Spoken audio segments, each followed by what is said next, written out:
পুরী ভ্রমণপ্রিয় বাঙালিদের অপার ভালোবাসার জায়গার নাম হলো পুরী। পুরী মানে নীল সমুদ্রে গা ভাসানো, জগন্নাথ দেবের দর্শন করা, সন্ধেবেলায় বিচের ধারে মার্কেটিং করা, শঙ্খের আওয়াজ, পুরীর বিখ্যাত খাজা কেনা, সারাদিন ট্যুর করে বিভিন্ন সাইট সিন দেখা। এছাড়াও সবজি ও টাটকা মাছ কিনে রান্না করে খাওয়া। এই সব কিছু পুরী ছাড়া কি অন্য কোথাও গেলে পাওয়া সম্ভব? একেবারেই নয়। তাই অনেকেই বছরে 2 থেকে 3 বার ছুটে আসেন এই 4 ধামের এক ধাম পুরী। এখানে এলে অর্থাৎ কম খরচে আমাদের মতো ট্যুর প্ল্যানটা কিভাবে করবে সেটাই তোমাদের সাথে শেয়ার করব এই ভিডিওতে। তাহলে ভিডিওটা পুরোটা দেখতে থাকো আর আমার সঙ্গে থাকো।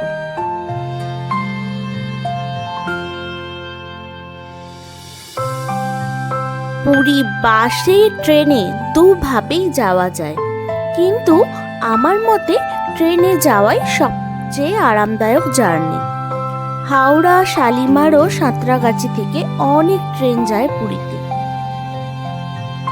আমরা যাচ্ছি হাওড়া পুরী এক্সপ্রেসে, যেটা হাওড়া থেকে ছাড়ে রাত 10:40 এবং পুরী পৌঁছায় সকাল 7:10। এছাড়া হাওড়া ও শালিমার থেকে যেসব ট্রেনগুলো যায় সেই ট্রেনের লিস্টটা আমি স্ক্রিনে দিয়ে দিচ্ছি, তোমরা দেখে নাও।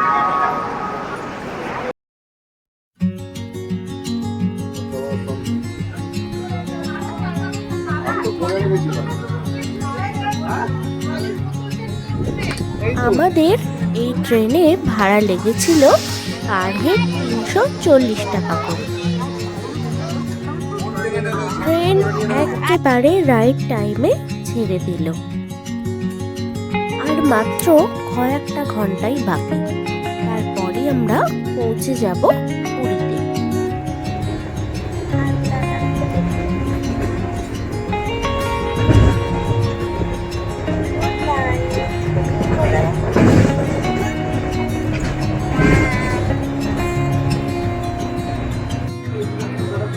পৌঁছে গেছি পুরীতে। সকাল 7:10 পৌঁছানোর কথা ছিল, কিন্তু আমরা পৌঁছালাম 8:14-তে। ট্রেনটা বেশ খানিকক্ষণ লেট করিয়ে দিল। কি আর করা যাবে, চলো এবারে যাই পুরী স্টেশনের বাইরে, যেখানে অটো টোটো পাওয়া যায়।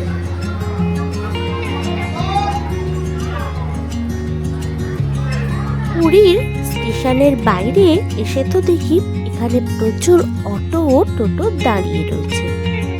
বেশ খানিকক্ষণ বার্গেনিং করার পর একটা টোটো মিলল, যেটাকে 120 টাকা দিলেই স্বর্গদ্বারের আশেপাশের যে কোনো হোটেলের সামনে নিয়ে চলে যাবে।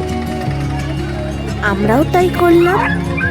আমাদের তো আগে থেকে রুম বুক করাই ছিল, তাই আমাদের আর বেশি ঘুরতে হলো না। আমরা চলে গেলাম একেবারে আমাদের হোটেলের সামনে। এছাড়া সিটি বাসে করেও তোমরা যেতে পারো। পুরী থেকে 25 টাকা ভাড়া নেবে আর পৌঁছে দেবে তোমাদের স্বর্গদ্বারের একদম কাছে। সেক্ষেত্রে তোমাদের একটু সাশ্রয়ও হবে। তোমাদের যদি আগে থেকে রুম বুকিং করা থাকে তাহলে তো খুবই ভালো, আর যদি না থাকে তাহলে পুরীতে ভালো মন্দ মাঝারি মানের প্রচুর হোটেল আছে, যে কোনো একটা খুঁজে রুম নিয়ে নিও।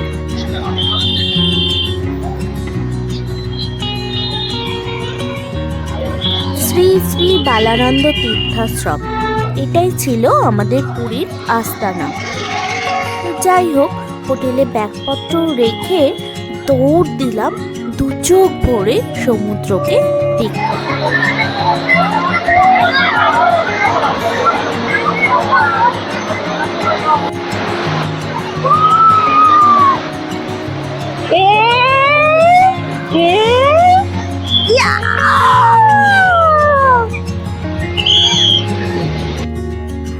তারপর করে নিলাম ব্রেকফাস্ট গরমাগরম লুচি আর তরকারি দিয়ে। এক প্লেটে থাকবে 4টে করে লুচি আর তরকারি, যার দাম নিয়েছে 25 টাকা। ব্রেকফাস্ট করা হয়ে গেলে তোমরা যদি রান্না করে খেতে চাও তাহলে চলে আসো স্বর্গদ্বারের কাছে এই মার্কেটে। এখানে চাল, ডাল, তেল, মশলা, শাক সবজি, টাটকা মাছ, মাংস সব কিছু পেয়ে যাবে। ইচ্ছা মতো বাজার করে হোটেলে নিয়ে নিজেরা রান্না করে খেতে পারো। আবার যদি চাও রান্না করিয়ে খাওয়াতে, এই বাজারেই অনেক দোকান আছে, সেখানে সব কিছু দিয়ে দিলেই আর অবশ্যই টাকা দিলে রান্না করে দেবে। মন যদি চায় তাহলে ছুটে চলে যেতে পারো প্রভুর দর্শন করতে। আর যদি মনে হয় যে সময় নিয়ে যাব, পুজো দেব, আমার মনে হয় আমাদের মতোই লাস্ট দিনে যাওয়াই ভালো। কারণ কালকে সারা রাত ট্রেন জার্নি করে আজকে আর কোনো রকম সাইট সিন বা কোনো জায়গাতেই না যাওয়াই ভালো। একটু ফ্রেশ হয়ে সমুদ্রে স্নান করে নিতে পারো, কারণ কালকে ট্যুর আছে, কালকে আর হবে না, আর তারপরের দিনও সাইট সিন করার আছে, আর সেইভাবে সমুদ্রে স্নান করার সময় বা সুযোগ কোনোটাই পাবে না। তারপর হোটেলে ফিরে জামা কাপড় চেঞ্জ করে চলে গেলাম সমুদ্রে স্নান করতে।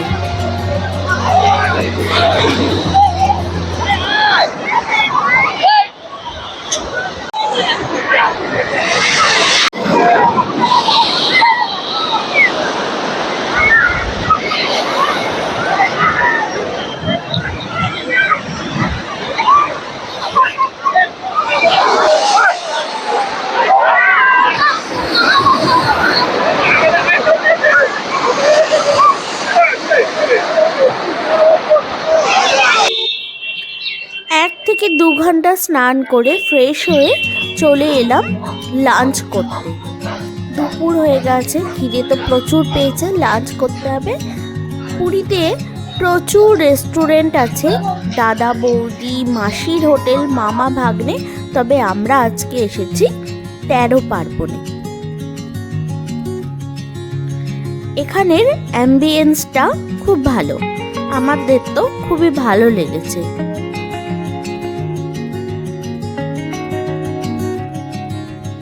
দামটা যদিও একটু বেশি, কিন্তু খাবারের মান কিন্তু খুব ভালো ছিল। এই 2 ফিশ থালিতে দিয়েছিল ভাত, ঝুড়ি ঝুড়ি করে কাটা আলু ভাজা, ডাল, আলু পোস্ত, পটল চিংড়ি, রুই মাছ ও চাটনি।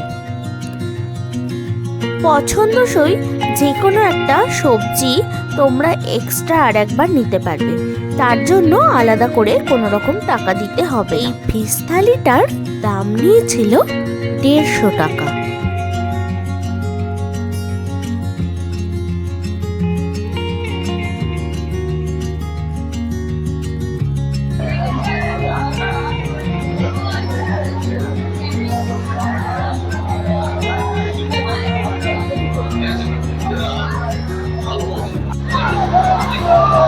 খাওয়া হয়ে গেলে আরও একবার সমুদ্রের ধারে গিয়ে বসতে পারো বা হোটেলে গিয়েও রেস্ট নিতে পারো। আমরা খানিকক্ষণ রেস্ট নিয়ে সন্ধেবেলায় বেরিয়ে পড়লাম বিচের ধারে ঘুরতে। কিন্তু তার আগে এই ওটিডিসির অফিস থেকে কালকে ট্যুরের জন্য অবশ্যই বুকিং করে নিও।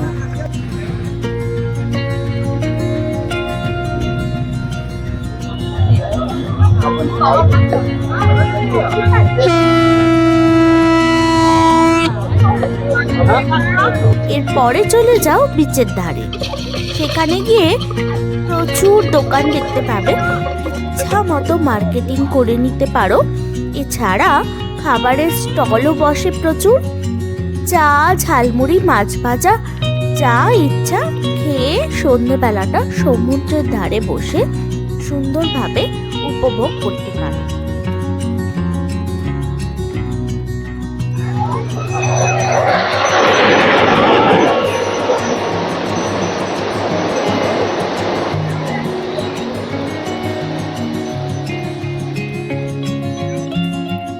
পরে আমরা চলে গেলাম ডিনার করতে। আজকে আমরা অর্ডার দিয়েছি রুটি আর মিক্স ভেজ। তোমরা রুটি তড়কা, রুটি মিক্স ভেজ বা যে কোনো কিছু খেয়ে হোটেলে ফিরে তাড়াতাড়ি ঘুমিয়ে পড়ো, কারণ সকাল সকাল বড় ট্যুর আছে, উঠে পড়তে হবে।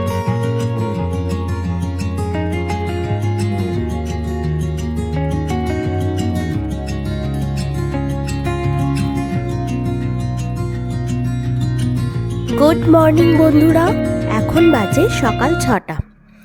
আজকে আমরা যাব সাইট সিন দেখতে। তার জন্য একটা টোটো ভাড়া করলাম 80 টাকা দিয়ে। এখন যাব আমরা পান্থনিবাসে, যেখান থেকে ওটিডিসির বাস ছাড়ে। এটাই হলো পান্থনিবাস। এখান থেকেই ওটিডিসির বাস ছাড়ে। সকাল 6:30টার মধ্যেই কিন্তু সবাইকে চলে আসতে হবে। এই যে বাসগুলো দেখতে পাচ্ছ, এই বাসে করেই আজকে আমরা ট্যুরটা করব। তো যাই হোক, আমরা উঠে পড়লাম বাসে, আর বাস কিন্তু একদম রাইট টাইমে ছেড়ে দিয়েছে। এটা এসি বাস। এই বাসে জনপ্রতি আমাদের ভাড়া লেগেছে 535 টাকা করে।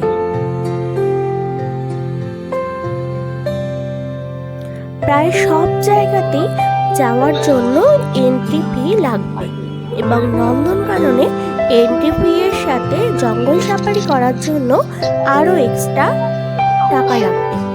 তাই টোটাল পার হেড আরও 335 টাকা যদি গাইডকে দিয়ে দাও, তাহলে আর কোথাও লাইন দিয়ে টিকিট কাটার ঝামেলা থাকবে না। তাই আমরাও এন্ট্রি ফি এবং সাফারির জন্য গাইডকে পার হেড 335 টাকা দিয়ে দিলাম। ये रास्ता का नाम है ग्रैंड रोड। जगन्नाथ जी का इक्वल फिगर है, इसी रास्ते के ऊपर से गुजरता है, और राइट साइड पर है जगन्नाथ जी का जनकपुरी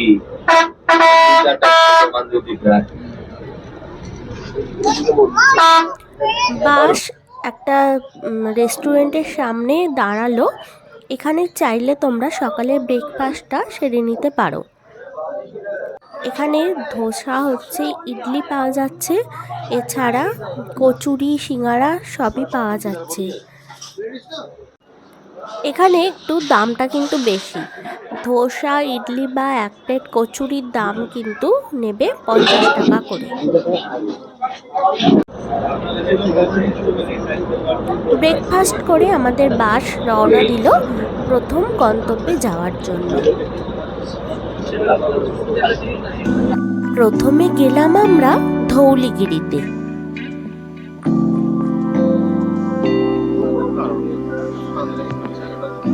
এটি একটি শান্তি স্তূপ বা শান্তি প্যাগোডা স্মৃতিস্তম্ভ, যা জাপান বুদ্ধ সংঘ ও ভারত সরকারের মিলিত প্রচেষ্টা দ্বারা নির্মিত হয়েছিল।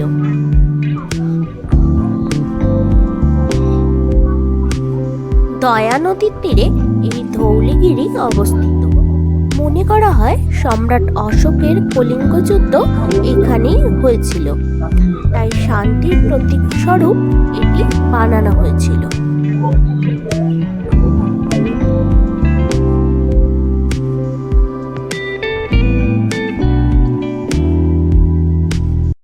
এরপরে গেলাম লিঙ্গরাজ টেম্পলে। এটি ভুবনেশ্বরের অন্যতম একটি প্রাচীন মন্দির। এই মন্দিরের আরাধ্য দেবতা হলেন শিব।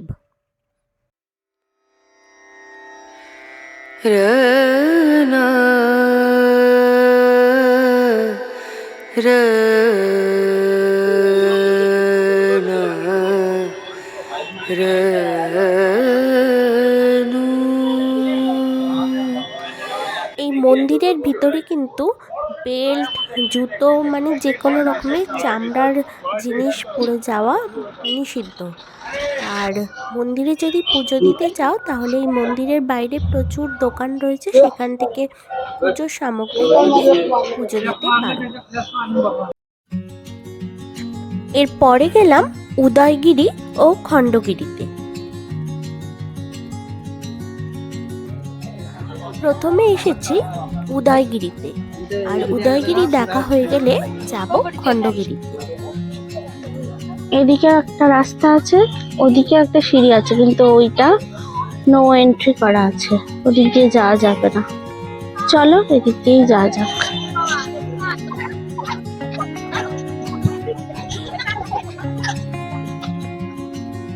এই উদয়গিরি ও খণ্ডগিরি দুটোই কিন্তু গুহা।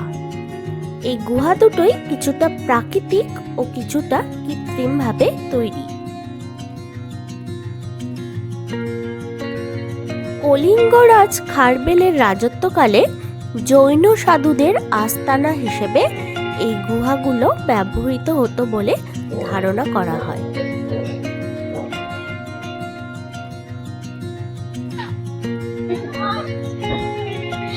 এটা হচ্ছে খণ্ডগিরি,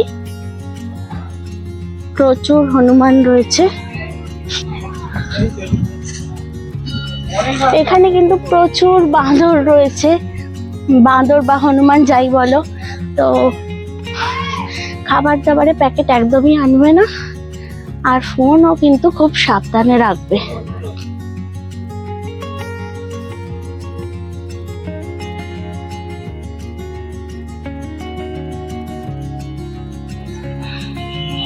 এখানে একটা মন্দিরও রয়েছে দেখতে পাচ্ছি।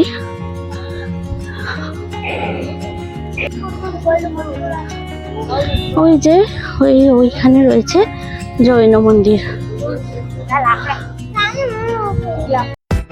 এরপরে গেলাম এই ট্যুরের সবচেয়ে আকর্ষণীয় জায়গায়, নন্দনকাননে। I love Nandankanan.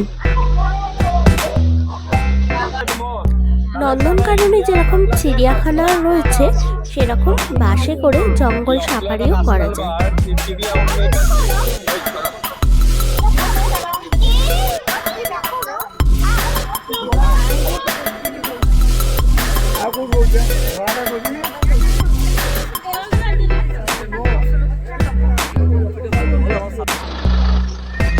এরকম খাঁচা দেওয়া বাসে করে আমরা যাব জঙ্গল সাফারিতে।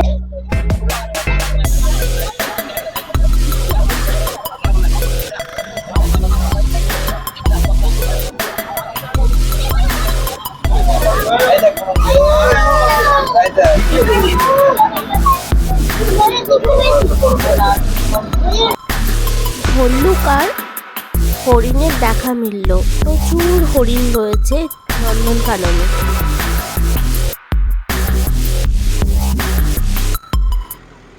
নন্দনকাননের ভিতরে ওটিডিসির নিজস্ব রেস্টুরেন্ট আছে, চাইলে সেখান থেকে খাওয়া দাওয়া সেরে নিতে পারো।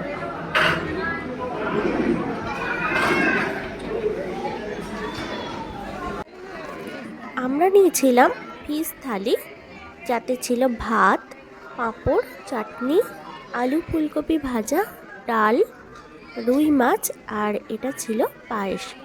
এই থালিটার দাম নিয়েছিল 140 টাকা।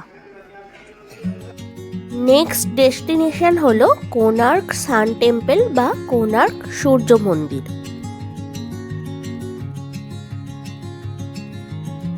কথিত আছে 1255 খ্রিস্টাব্দে পূর্ব গঙ্গবংশের প্রথম নরসিংহদেব এটি নির্মাণ করেছিলেন। মন্দিরটির একটি বিশেষত্ব হলো যে মন্দিরটি একটি বিশাল রথের আকারে তৈরি করা হয়েছে। এই মন্দিরটি পুরী থেকে 35 কিলোমিটার দূরে অবস্থিত।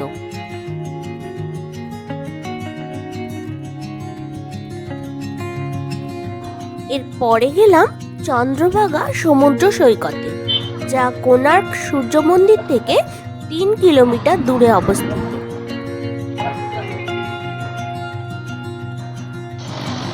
এই সমুদ্র সৈকতেরও একটি বিশেষ ঐতিহাসিক গুরুত্ব রয়েছে। পুরাণে এই সৈকতকে কুষ্ঠরোগ নিরাময়ের স্থান হিসেবে বিবেচিত করা হয়েছে। এই বিচটা খুবই সুন্দর, জলও পরিষ্কার, আর ভিড়ভাট্টা তো একেবারেই নেই বললেই চলে।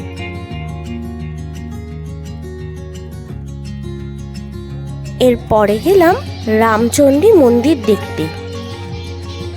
মন্দিরের ভিতরে চণ্ডী মাতার একটি মূর্তি রয়েছে। মন্দিরটা একেবারে বিচের ধারেই অবস্থিত, তাই মন্দিরের বাইরের দৃশ্যটাও খুবই ভালো লাগবে দেখতে।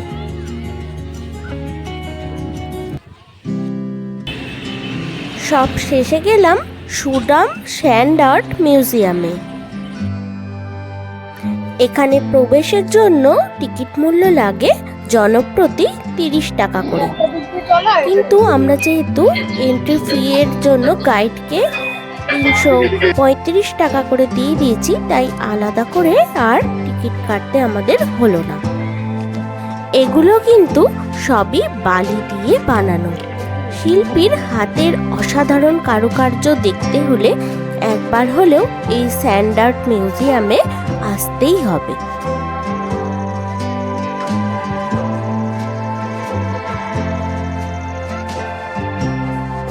এই পয়েন্টগুলো দেখে ফিরে গেলাম হোটেলে।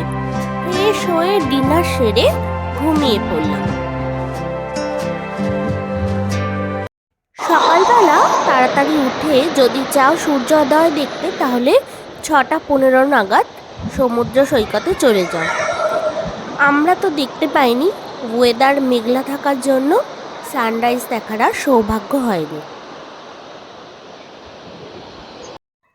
তারপর জলখাবার খেয়ে একটা অটো ভাড়া করে চলে গেলাম প্রভু জগন্নাথ দেবের দর্শন করতে।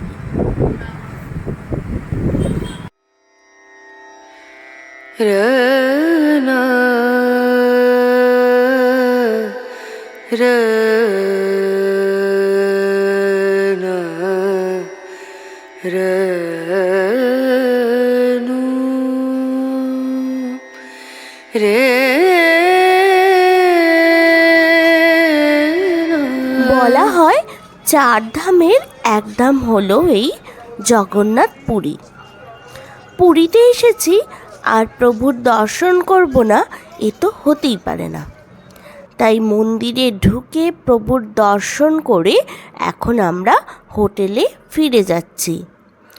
তারপর হোটেলে গিয়ে ফ্রেশ হয়ে স্নানের জন্য রেডি হয়ে চলে এলাম বিচে।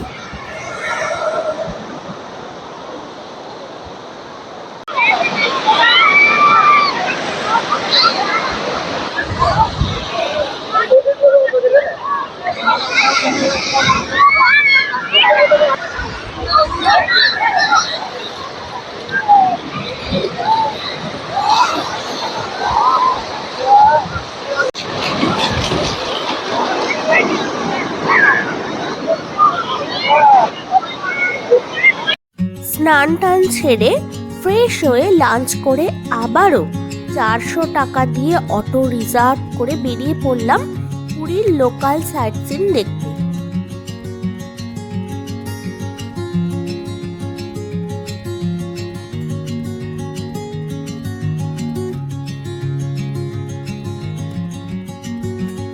প্রথমে গেলাম বিপত্তারিণী মন্দিরে।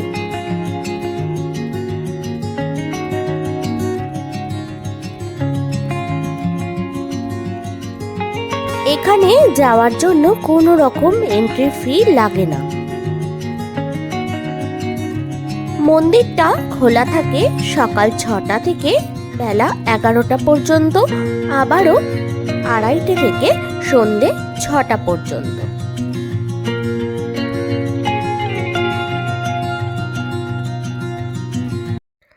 তারপরে গেলাম পুরীর মোহনা দেখতে। আরেকটু দূরে গেলে পুরীর মোহনাটা আরও ভালো করে বোঝা যেত, কিন্তু অটো কাকু বলল এখান থেকেই দেখে নিতে, কারণ মোহনার কাছে কনস্ট্রাকশনের কাজ চলছে। ধাউরিয়া নদী এখানে বঙ্গোপসাগরে মিলিত হয়েছে। জায়গাটা খুবই সুন্দর। যদি তোমরা পুরীর সাইট সিন করো, অবশ্যই কিন্তু পুরীর মোহনাটা দেখে এসো।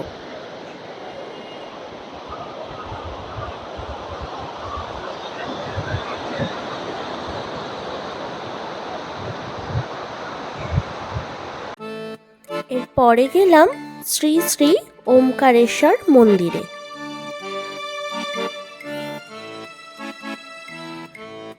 পুরীতে আমরা এর আগেও 3 বার এসেছি, কিন্তু এই মন্দিরে কখনো আসিনি।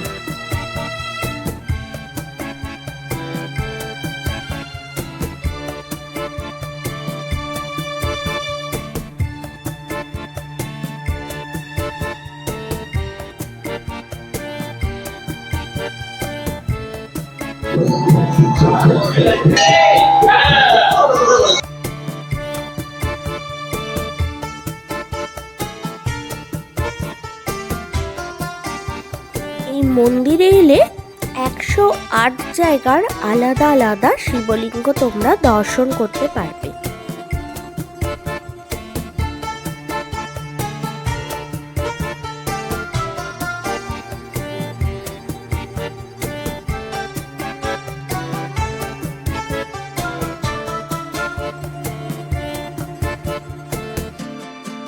এই মন্দিরে ভোগ প্রসাদও পাওয়া যায়, বিভিন্ন মূল্যের কুপন রয়েছে, নির্দিষ্ট মূল্যের কুপন কেটে তোমরা এখান থেকে ভোগ প্রসাদ গ্রহণ করতে পারবে।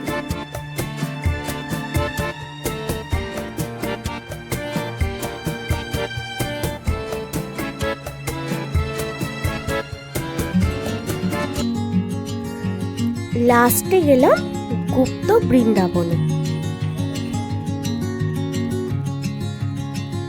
আগে এখানে যাওয়ার জন্য কোনো রকম প্রবেশ মূল্য লাগতো না, কিন্তু এখন মাথাপিছু 10 টাকা করে টিকিট কেটে তবেই মন্দিরের ভিতরে প্রবেশ করা যায়।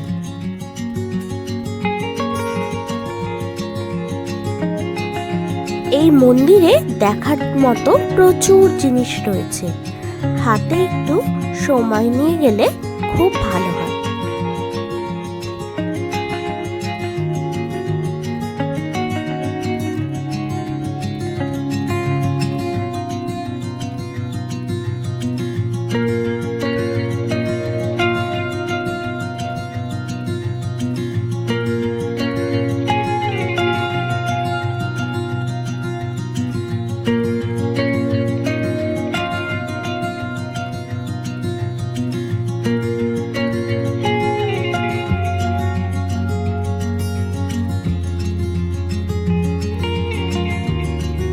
এরপর হোটেলে ফিরে ব্যাকপ্যাক করে বেরিয়ে পড়লাম পুরীর মায়াবী বিচে। আজকে আমাদের যেহেতু পুরীতে লাস্ট দিন ছিল, তাই একবার শেষবারের মতো সমুদ্রকে দেখবো না, এটা তো হতেই পারে না।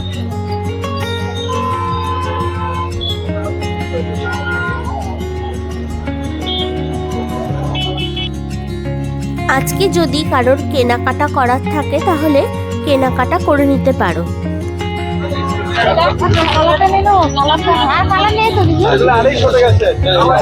এইগুলো কি ক্রিস্টাল পাথরের হার?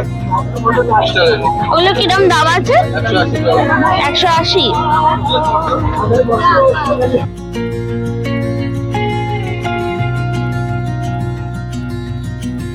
বেশ খানিকক্ষণ বিচে সময় কাটালাম, এবার আমাদের বেরোতে হবে, কারণ রাত 10:15-তে আমাদের ট্রেন রয়েছে। ফাইনালি পুরীকে বাই বাই করে আমরা চলে এসেছি স্টেশনে। আমাদের ট্রেনও দিয়ে দিয়েছে। আজকে আমরা যাব পুরী হাওড়া সুপারফাস্ট এক্সপ্রেসে, যেটা পুরী থেকে ছাড়ে রাত 8:15 এবং হাওড়া পৌঁছায় ভোর 4:45। এবারে তোমাদের বলে দিই আমাদের এই পুরী ট্যুরটার কত খরচ হয়েছে। আমাদের 2 রাত 3 দিনের এই পুরী ভ্রমণের খরচ হয়েছে মাথা পিছু মোটামুটি 3,800 টাকা মতো। তোমরা যদি আরো কম দামের হোটেলে থাকো বা থাকতে চাও, তাহলে তোমাদের খরচের পরিমাণটা কিন্তু আরো কমে যাবে। বন্ধুরা, আমি পুরীর বেশ কিছু হোটেলের ফোন নাম্বার স্ক্রিনে দিয়ে দিলাম। পুরী ট্যুরের পরে আসবে পুরীর হোটেলের ভিডিও। তোমাদের যদি রুম বুকিং করার থাকে হোটেলের ফোন নাম্বারে ফোন করে রুম বুকিং করে নিতে পারো। তো বন্ধুরা, কেমন লাগলো আমার এই ভিডিওটা অবশ্যই কমেন্ট করে জানিও। আর ভালো লাগলে একটা লাইক করো আর শেয়ার এবং সাবস্ক্রাইব করে পাশে থেকো।